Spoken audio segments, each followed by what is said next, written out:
បងកងទឹកភ្នែកខ្ញុំស្រែកពីរឿងកម្មអាសបងកងរស់រងទុកខាព្រោះរឿងស្នេហា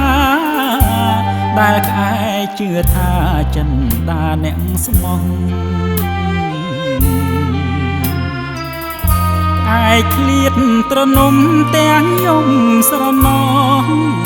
ចោលបងកងរស់រងទុកទោសកំព្រៀងក្អែខ្មៅកំសត់ហើកាត់និស័យវងវែងក្នុងព្រៃពុំដែលស្គាល់អ្វីជាងទឹកនេត្រាអោបសំពាយកម្មយកទៅរៀបការអួលណែនអរានឹកស្ដាយហត្ថាធ្លាប់ធ្នមបង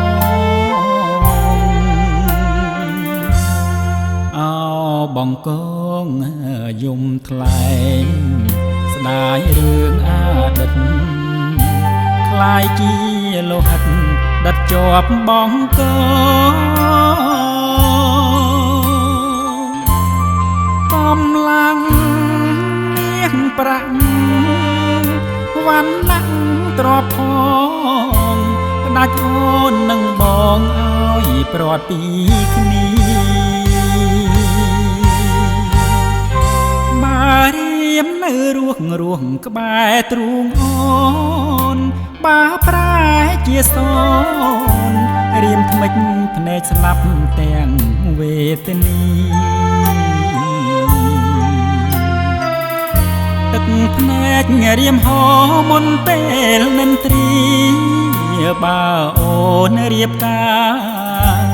កុំភ្លេចសង្សារណាអូន